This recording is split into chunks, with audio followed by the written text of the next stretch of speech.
জুলুম, নির্যাতন, চাঁদাবাজি, লুণ্ঠন। বর্তমানে এই প্রেক্ষাপটে আসলে নির্বাচন করাও সম্ভব না, কারণ আমরা লক্ষ্য করেছি ঢাকা বিশ্ববিদ্যালয়ের নির্বাচন হয়েছে, এটাকে বিএনপি বলেছে যে বিএনপি নির্বাচন ঠিকমতো হয় নাই। জাহাঙ্গীরনগর ইউনিভার্সিটি যে কয়টা নির্বাচন হয়েছে সবগুলোকে প্রশ্নবিদ্ধ করা হয়েছে।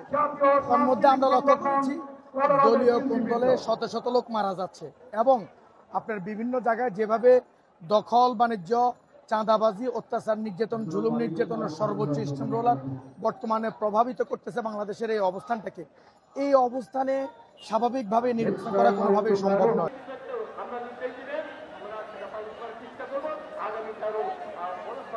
কারণে সেই দল থেকে মুখ ফিরিয়ে নিয়েছে।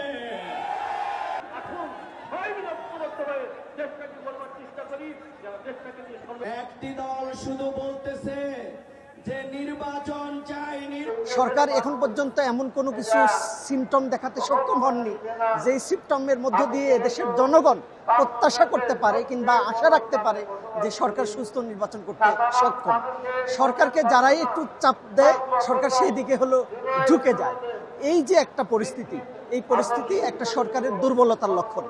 এইরকম পরিস্থিতি চলতে থাকলে নিশ্চিতভাবে বলা যায় এই সরকার হলো আগামী নির্বাচন করতে টোটালি ব্যর্থ হবে কিংবা কোনো একটা হলো সার্কেলে সরকার ঢুকে যাবে।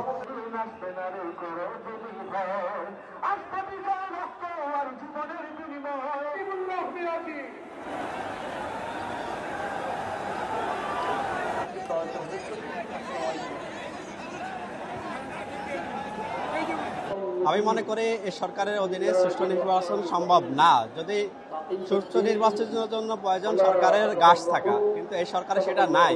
যদি সেটা থাকতোই তাহলে তারা গণভোটের দিকে যেত, কিন্তু এই সরকার বিএনপির চাপে পড়ে গণভোটের দিকে যেতে পারতেছে না।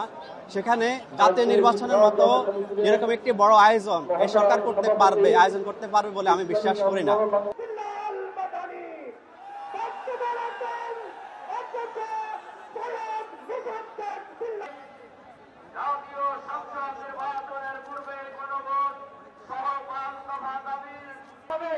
তখন আর কোনো সংশয় সন্দেহ থাকবে না।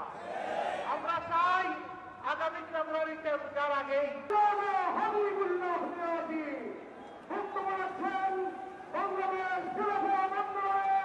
বাংলাদেশ জিন্দাবাদ আর দলীয় আজকে সমাবেশ জনগণের দাবি আদায়ের যুক্তিযুক্ত এর মধ্যে দিয়ে আইনি ভিত্তিক প্রশাসন তৈরি হবে ইনশাআল্লাহ।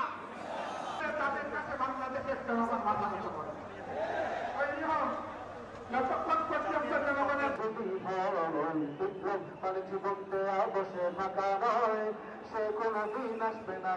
যারা ভেটির চরিত্র রয়েছে, যারা ক্ষমতা প্রেমিক রয়েছেন, যারা আমাদের দেশে থাকা বিদেশে প্রচার করে লড়তেই হবে মানিবে না পড়া যায়, মানে জীবন দেয়া বসে থাকা নয় সে কোনো।